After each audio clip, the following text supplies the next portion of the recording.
Hello, everyone. My name is John Williams. I'm the Chief Exec of the Institute of Leadership and Management, and I welcome you to the first Leadership at the Edge on LinkedIn Live for 2023. We're here to share ideas across the community of leadership practice in every context, everywhere, really. And each month, I'm joined by influential thought leaders from around the world to discuss their real-life experiences, to challenge some outdated leadership practices, and to offer a fresh take on the issues that today's leaders face. In this episode, we'll be discussing the challenge of becoming and remaining future ready. And I'm privileged to have leading expert Bronwyn Williams as my guest. Bronwyn is a business trends analyst, futurist, writer, and speaker with more than a decade's experience in marketing management and trend research, working predominantly with brands in the financial, retail, and B2B industries. Bronwyn has worked with one of the largest independent financial publishing houses and actually does seem to have degrees from pretty much everywhere, I think, and with a tremendous pedigree, Bronwyn. Absolutely delightful to have you with us again. Bronwyn, welcome. Thank you so much for inviting me back. It's great to see you, and particularly, of course, I was going to say at a time like this when all sorts of stuff seems to be happening. I mean, all sorts of stuff is always happening, of course. But someone said to me the other day that he was almost overwhelmed by the number of structural, almost fundamental changes that we've seen recently in the way the world works. Are you getting that same sort of momentous events feeling from the leaders that you talk with, and what do you say to them about those challenges? Well, instead of talking about it in terms of momentous events, and yes, there have been some, it seems the bigger issue is the relentlessness of events. Like things just keep on happening. Mm-hmm. Like we know this, we've only got so much kind of cognitive bandwidth, particularly in the workplace, right? There's only so many things we can deal with. And yes, we can deal with crises one at a time, and generally we can cope. You know, we make a plan. There was COVID, we dealt with it. And there was a war, you know, we dealt with it. And there's like an inflation crisis, we dealt with it. But the point is they just seem to keep on coming, and we don't seem to have a breath where we can take a step back and relax. I think it's quite interesting that just in the last 24 hours, we've had Jacinda Ardern actually resign from her position for that exact reason. She wrote in her press release saying that she doesn't have any spare reserve in her tank. I mean, her presidency or prime ministry, I don't really know what the word for that is in New Zealand. Her tenure in office has been littered with really big crises. She has not led through normal times, but she's certainly not the only leader who's been leading through these perma-crisis times. Perma-crisis seems to be the word of the year so far. And I do apologize for perpetuating these cliches, but it's everywhere. We've got Davos going on this week, and it's top of the agenda there. And I think it's just a really deep symptom of what's going on, the sense of we can't catch our breath because the waves just keep coming faster and faster. And this applies to all leaders in the corporate sphere and in the public sector. We all dealing with this at the various different scales that we have to manage. Now, it's really interesting that because the one of the things that comes out of that, and I remember, I think it was Harold Macmillan who allegedly said when somebody asked him, what's the biggest challenge for politicians, he said, events, dear boy, events. And this is exactly what we're going through. One of the things that it flags up is the idea that resilience, of course, is a fundamental requirement of leadership. Are you seeing... And I'm putting aside Jacinda Ardern for the moment, because actually what she's displayed is a tremendous courage to be able to say, I don't want to do this anymore. Are you seeing resilience being role modeled generally by leaders, or do we need to see a bit more of that? Well, that's definitely a mixed bag. I mean, that's an unfair question to say, because some leaders have done very well and some have not. But I think it's also worth pointing out that some people thrive in chaos and other people crave order, and you'll have different leaders that will lead better in different times, where they're more chaotic times or more ordered times. Sometimes you need the sort of messiah type figure to inspire people who are demotivated, or the inspirational leader that's going to take you into a new territory or a new place. Right now, you kind of need the general type of leader who can lead troops through difficult, arduous conditions, and that's the sorts of leader that we need at the moment. Those are the sorts of leaders that are doing well, and that's I think it's a bit of an unfair question to say whether all people are good at all things. Other times it's the sort of leaders you need are much more of the bureaucrats and the managers, the sort of the harvesters and the planters, rather than the generals and the warriors, which are kind of the leadership that is thriving in this environment. Right. That's really interesting, because we talk from a political perspective often, I guess, excuse me, about things like wartime leaders and peacetime leaders, about exactly that difference that you've just elicited there. Do you think there's a place either now or in the future for the same rotation, if I can call it that, to be taking place in the commercial sphere, in businesses and organizations, so that rather than saying, okay, we've got this chief exec or this chair for the duration, actually context ought to be influential. What do you think about that? Well, yes, I do think that leadership also needs to be seen as kind of a team sport. And perhaps where we have erred in contemporary society is the lionizing and heroizing of particular individuals. We love to run media press coverage stories and front page stories on these great big men. It's usually great big men, occasionally women too, who are single-handedly changing the face of XYZ industry. But behind them are a whole lot of other people too. And perhaps we need to rethink leadership as being an individual pursuit and think of it more of a group effort, and that as times change, the sort of person that steps to the fore in your organization might shift. But that's not necessarily to say we need to change leadership, but rather we should have different leaders in place. I mean, again, this is what governments have, what militaries had, what various different societies have had in the past. And I think perhaps we need to move away from the pure individual and towards, especially if we are trying to lead a team and an organization, which is already a plural word. There's the hint in it, like absolutely, yeah. We need to see this as not just being all on one person's shoulders. And again, that comes back to the Jacinda Ardern thing, right? I mean, like, she's very good in certain situations, but if she's feeling alone and she feels that all the pressure is on her shoulders, then clearly that we're doing something wrong there. What if there was a way to have more than one person that you could rotate some of that pressure around? Sometimes, of course, you need to have someone that makes the decision, but if we can see leadership as more of a support structure or a partnership even, I think that's kind of the sort of future leadership we're going to see more of. And we know this in life too, even in terms of our sort of romantic partnerships, right? Life is quite often more pleasant when you've got someone to walk through it with you with different strengths, not fulfilling the same role, but fulfilling a partnership. Yeah, so there's to be single, but I mean, like, there's a reason why all those dating apps are so popular. It's because well, it's interesting, because I guess personally we're in a sense we're all looking for complementarity. There's no reason why we shouldn't apply the same principle to business or to politics, for that matter, so that we get that rounded resource to meet whatever comes our way. Okay, we talk a lot about change, of course, because we see it happens all the time around us. Yet the sun still comes up every morning and goes down every night.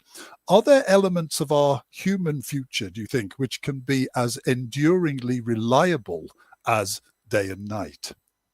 Oh, absolutely. See, this is where I think a lot of people get overwhelmed. Again, that sense of the future being a very overwhelming place to be when you start to focus on the things that are changing. And that's why I think quite a lot of people who are looking to technology futurists or technologists as being the symbol of the future are perhaps missing the bigger piece, because technology is always changing. That's what it does. That's the whole point, right? I mean, we have to make profits and we have to make things, and things even change. And if you're constantly focusing on that, you are going to be overwhelmed, because there are an awful lot of us. There's more than 8 billion of us running around the place. We're all got ideas, we're making things, we're all building new things. Technology is always going to be changing. Technology will always be with us. Much like they say, like, the poverty will always be with us. Those sorts of things. Yes. But that's the point. The point is that in terms of human trends, they change much more slowly. And what it is that we actually want, need, and desire as people, and those are the sorts of things that businesses are solving for and that profits are made from, simply don't change. We need to eat. We need to be warm. We need to be housed on a very basic level. But also we need things like meaning and motivation, a reason to get up in the morning. We need connection. We need love. Those are the sorts of things that don't fall away. And I'm not just talking here. I mean, if you picked up like the Iliad or the Odyssey, you'll recognize just how those same human dynamics were in play in the world's oldest book as they are today. And they're not likely to change in the future. Technology might change the way and the speed in which those needs are met, or the methods that we use, but those deep needs that we have are not going anywhere. And if you follow those, suddenly you have a bit more breathing room to see why technologies could matter, or how they could help us to meet those needs in a faster or more efficient manner. And that becomes a much less overwhelming conversation to have. So my words of encouragement to leaders and to people that are thinking about the future are to think about the things that aren't going to change as a starting point, and then say, okay, as things change around that, how then can we interact with that in a productive way? Very interesting. Yeah, because the focus on what doesn't change allows us to, in a sense, to put our minds in a context of reliability rather than the uncertainty or unreliability, if we think, as you said, about technology. The last 20 years in particular have seen the advent of some absolutely remarkable technologies that some of which, like the internet, for example, and which might be comparable with the wheel or fire in the context of the effect they've had on the way that humans work. When you envisage what we might experience in future, and this relates, I think, to the last conversation that we just had, is it generally more about new technologies arriving or new behaviors that we might indulge in, or is it something else entirely, actually?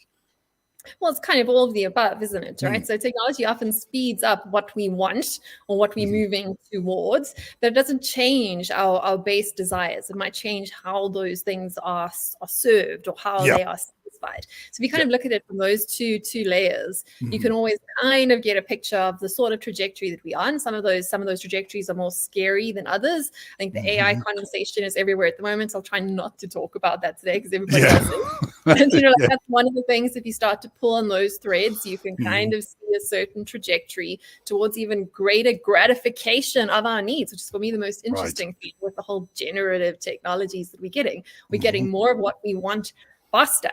And whether that is something that's going to give us more problems, like the genies in mythology, when you get exactly what you ask for very quickly, you also get unintended consequences, but at the same time, you are getting what you want, right? So we have to think more carefully again about what those things are that we want, because what we ask for, we're going to get more of. And that's kind of been the human story, for better or for worse, right? That's really interesting. That single phrase you said, that what we ask for, we're going to get more of, because that does seem to be a driving force, not just behind technology, but of course behind commerce, because what we want and what we want, we will pay for normally. So people will give us that sort of stuff and things. Is there any kind of, what's the word, a governor or a mitigator or something like that would help us be a bit more clear about what we should want, if I'm allowed to use that phrase? I don't know if I'm allowed to decide what people should want. Is there anything that we can apply? Yeah. It's like a real preference thing, right? We know what we want because we see what people do, right? And the things that we vote for. I'm not talking about voting at polls, but I'm talking about what we buy, what we spend time, what we spend attention, what we spend money on. We get more of those things. So we do get more of what we want. And I think that it can go even further back than that not only do we get what we want most of the time, more and more of us are getting more and more of what we want as time progresses. The other thing is that we also get what we expect we're going to get, which is, I think, an even more interesting conversation, particularly for leaders in terms of setting expectations. And here's something that I've spoken about a lot over the last couple of years, the sort of moral imperative of having good expectations, or in other words, being a pragmatic optimist. Because when we say things, and when we lead people to believe that the future is going to be a certain color, shade, good, bad, richer, poorer, as soon as we make those statements, as we set those expectations, they become more self-fulfilling. Not everybody believes whatever you have projected, but if you're a leader, more people will. And if you are not a leader and don't have a platform, but the reason for that is because if expectations change, behavior changes. We change our behavior in order to try and protect ourselves or capitalize on the expectations that we have. So if our leaders stand up and tell us there will be wars, there will be energy shortages, there will be inflation, we start engaging, if we believe those leaders, and many of us do because they are in those positions of power and privilege, then we change our expectations or we change our actions to be more conservative. We start to try and save more and spend less, which of course slows down the economy, and those expectations become self-fulfilling. If we believe there's going to be shortages in a certain thing, we change our buying behavior and we increase the odds of shortages appearing in those things. Same with our businesses. If our business leaders say we're going to be going into recession and we're going to have a smaller times ahead, salespeople start to sell your company's products differently. They will go and try and work with existing customers. They will not be so aggressive with new ones because they think that the new customers at the back of their head are not actually in the market to buy. These are subtle things, but they compound. So I think it's critical that leaders are setting the expectations that we want. That's not being a Pollyanna or being stupidly optimistic without any sort of basis for it. But we do need to be very careful about the expectations that we set because they do change behaviors. And that's a fine line to balance, to be credible, but in setting expectations for more of what we want rather than less of what we want. And I think we make that mistake all the time as individuals, as leaders, everywhere. Oh, right. Very interesting, because this issue around expectations, of course, is really, really important. And actually, we got a question in from Jenny Beaumont, who's talking about the Jacinda Ardern issue and the question, the big question, can women have it all? Can anyone actually have it all? That's quite a good question, actually, isn't it? You get what you want, and you get what you want in terms of your revealed preference, in terms of the choices that you make. Of course, you can't have absolutely everything. Life is entirely about choices, and it's about choices around real constraints. But I do think that we can probably have more than what we might think we can have, because we need to look, when it comes to those choices, what the real constraints are. In economics, it's very simple. You've got some things that have real scarcity and other things that have artificial scarcity. So things that have real scarcity are like the amount of water that's in the general atmosphere. That's not going to change. Who gets it, how it's allocated, how the weather patterns change, that changes. In terms of real scarcity, it's how much coal there is in the ground in this particular country, how many people there are in that particular city that are able to work. Those are real constraints that we have to make choices about. How many hours you've got in the day, coming back to the whole, can women have it all? No, you can't have it all, because you got to choose what to do with your allocated hours and your allocated years in your life. But where we can start looking to get more out of that is looking at where we have put artificial scarcity in place. And this is where we have put artificial moats around things and artificial constraints that don't need to be there. That might be there because it's what polite society has done, or it might just be there because it's a norm that we have done in the past. But it's those sorts of artificial scarcities can be challenged. And like examples of artificial scarcities are things like NFTs, for example. I mean, that's an artificial scarcity of what could be an infinite good in terms of music or imagery or something. That's one example, but hopefully that's the sort of thin end of the wedge that can get you thinking about where do you put artificial scarcities into your business, and where are there perhaps laws and regulations that are putting artificial scarcity into place. So like rationing around actual scarce resources from a regulatory point of view makes a lot of sense. Rationing around, of course, sort of societal bads like carbon emissions, of course, that makes a lot of sense. That's an artificial constraint. But the other artificial constraints that we don't need, we've probably got all sorts of licensing requirements that are artificial constraints. Or perhaps in your HR and recruitment process, you are only recruiting people with master's degrees for certain positions. And you are artificially constraining your talent pool from really ambitious, talented people who'd be able to do the job just as well. So think along those terms. If you want to try and get more, you can't have it all, but maybe you can have some more.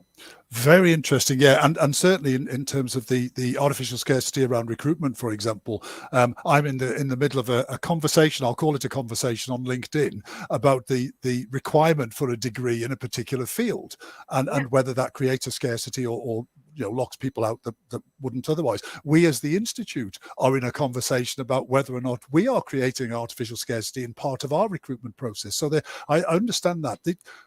The very interesting word choice.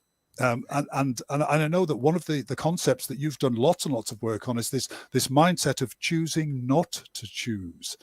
Can you tell us a little bit about a bit more about that? Yeah, that's more of a mindset sort of shift that particularly leaders are needing to look at in these sort of perma-crisis, times. I'm just using that word because now we've all understood it. Again, I do apologize for the cliches. It's this thing of that we have to be comfortable with the fact that we're not going to know everything. We have to be comfortable with the fact that there are going to be some unknown unknowns. There are going to be more surprises, more curveballs, more of those waves ahead. And we have to be okay with not knowing absolutely everything before we actually start to make those choices. Sometimes we have to make a choice even in the absence of information. If we're going to wait for perfect knowledge, we're still going to get an imperfect result. We can never have perfect knowledge, particularly in such a complex world as we have. On pretty much anything, we have to we have to have the courage to make choices, even though we don't know everything. And that means being more comfortable with risk, which is, again, much easier for some people than other people. And like some of the industries we've been working with quite a lot over the last few months have been coming out of the financial services industry, where they're undergoing quite a big shift, where people that have got like chartered accountancy degrees used to manage numbers. And they've been trained through that whole process to be very risk adverse. That was the whole point of the finance function and organization. But now, as that chartered accountancy role is shifting, more and more young CAs are finding themselves in business leadership positions where they are actually having to embrace risk as actually a business benefit. And it takes a huge amount of sort of unlearning.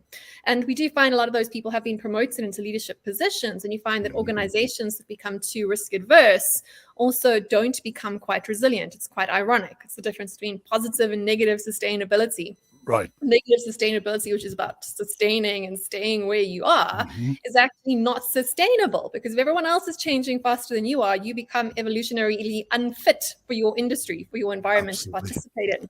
So we have to get past that mindset of saying that risk is bad, and to say actually not taking risks could be just as risky and can actually be a less sustainable strategy. So positive sustainability is sustaining yourself by changing. In other words, by taking risks, which is very evolutionary sort of a model. That's also the way that things stay fittest of the species in the natural environment. That is how it's evolved. Absolutely. And it's really interesting because that willingness to accept risk / uncertainty, because that's the basis of risk, of course, it operates at the individual level, so that we get leaders almost with a competitive advantage in that willingness to accept risk and things. But then, of course, if the individuals can be like that, organizations can behave in that way, nations can behave in that way. Do you think it's possible to extrapolate to that sort of scale and still be able to be coherent in the way that a company or a nation behaves? Absolutely. I think it's just the way of changing the way that we make choices and we think about decisions. Most of us have gone through an education system that trains us to be deterministic thinkers. In other words, we were talking earlier before the show about the linear equations, right?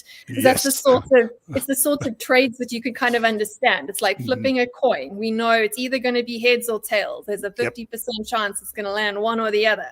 But we have to move into a more probabilistic way of thinking, where there are unknowns, not just in the percentage of chance that an action will go for us or against us, but also what that state of outcomes could be.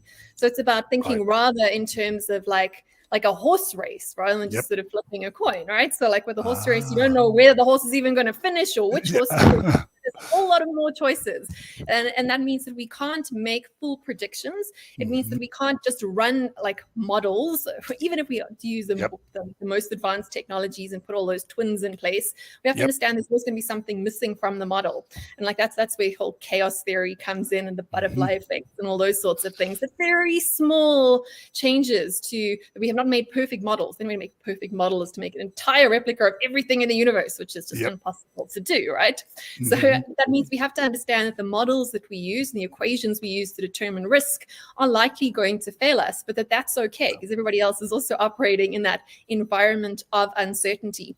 So shifting our forecasts, shifting the way that we actually cost benefits analyze the projects that we're going to take on. We have to now more room for risk, and we have to actually make that very explicit that only looking at things from a deterministic basis is likely going to make us err on the side of being conservative to the point that we're not going to be sustainable going forward. So that's a big shift, and particularly if you've worked in business for a long time, if you've come through a STEM education, we've been trained to be deterministic thinkers, and we need to shift that. So we need to start rewarding ambiguity, I think. Wow, that's very interesting. And and I'll use the word threat deliberately, the threat that concept represents to many people who have been in leadership positions for quite some time and who are confident in their ability to provide the answers whenever anybody asks them the questions. Actually, that reality of variety of potential outcomes, that probabilistic outcome, that's quite a big threat to the ego, maybe, of some of those leadership figures. And is that why you see more and more younger people coming through into leadership positions, because of that familiarity, if you like, with variety? Well, we probably don't see enough younger people coming through. I think it's always quite ironic that if you look at global leaders, the world's like most aging populations, like some of those Nordic have the youngest leaders, but the world's youngest populations, like what we've got here in Africa, have some of the oldest leaders. I don't think we've necessarily done a good job with that. And I also don't think it's age dependent. There are some young people that are quite conservative in their thinking too. It depends whether you're, again, more comfortable with change and chaos and ambiguity, or whether you are someone that is more conservative. But I do think that the sort of leaders that are going to succeed more, that are going to actually have the results that impress shareholders, that have the businesses that are resilient, are going to be businesses that are able to hold that complexity and that probabilistic way of seeing the world in place. Right. So we've just got about 5 minutes to go. What this makes me think is that we have a cohort of I'll call them young leaders, but a cohort of leaders who are willing to accept diversity in outcomes and stuff like this. And we still have a cohort of leaders who are deterministic in their thinking. Maybe the transition is this need for cognitive diversity in that leadership team that you mentioned earlier on, because I know that's an area in which you've done lots and lots of work as well. Do you think, are we seeing that transition happening, and is that the right way for us to go? Yeah, so cognitive diversity comes back to what we were talking about right at the beginning of the conversation, this idea of perhaps not having the single hero lone wolf leader, and rather having more heads in the room, and perhaps rotating those heads as times change. So the right person is always making choices at the right time. The thing with cognitive diversity is that it's not just about the sort of diversity that we normally talk about in HR functions, in terms of which are very aesthetic diversity, right? Let's be honest. It's about your economic and your ethnic background, or your gender background, which is all, again, very sort of physical differences that are quite easy to spot and quite easy to account for. And of course, it's important to have representation of all of those things, of all of those colors and all of those backgrounds and all of that in your organization. I'm not saying that you shouldn't have that diversity there. We should absolutely maximize that. But I am saying that it's easy to measure that. It's quite easy. You just have to look at the photograph of the company on the website, and you can see where they have done that or not. But that's not enough. It's necessary, but it is not sufficient. If you really want to have the benefits of diversity, the benefits that we read about in leadership publications that say diverse teams have better results, they don't have better results because the photograph looks good. They have better results because behind that photograph are different people that think in different ways. So if you've hired people that look different on the outside, and you've ticked that box, you've got that level of diversity correct, as you should and as you must, you need to go one layer deeper and say, are these people that are diverse aesthetically also diverse in the way that they think? Have they come from different backgrounds? Have they come from different industries? Do they have different religious beliefs? Do they have different friends? Have they moved in different circles? Because that's the sort of difference that's actually going to make a competitive advantage. So the first level is just the base case. It's just getting you out the starting gate. But if you really want that cognitive diversity, you got to work even harder at getting that next layer of different thinking. Interesting people who challenge you, who are going to make you feel uncomfortable, not comfortable. Those are the people that you really want. Excellent. And actually, Danny Wareham has just flagged up a point in the questions about the fact that the cognitive diversity is a necessity, and is added to the physical diversity is possibly sufficient. However, we still need to have the context in which that diversity can express itself. Because otherwise we limit in a sense the value that we create. If you hire these people and you don't listen to them, you don't take their ideas on board, why are you doing it? Then it's just a public relations exercise. You're clearly not imposing anyone. So we speak quite a lot about what we've termed to be speak up culture. Do you have an organizational culture where people are comfortable to actually say what they really think, not just what you want them to think? And if your team only tells you what you want them to think, you have absolutely failed as a leader. What a great point for us to finish this on, because I have to say this, as usual, Bronwyn, when we chat, this could go on for hours and hours. I'm absolutely delighted with being able to talk to you again. For all of our, I was going to say readers, our listeners and our watchers, that's it for now. Thank you very much indeed for joining us today. My very special thanks again to our guest, Bronwyn Williams. Thank you very much indeed. And of course to you, the audience, for listening and joining in the conversation. Please do join in the conversation further via social media using the hashtag Leadership at the Edge, which is on the screen now. For more of our events and lots of other content, visit the website www.institutelm.com. And thank you everyone for listening. And once again, thank you so much, Bronwyn, for being a superb guest today. Thank you. Thank you so much for inviting me.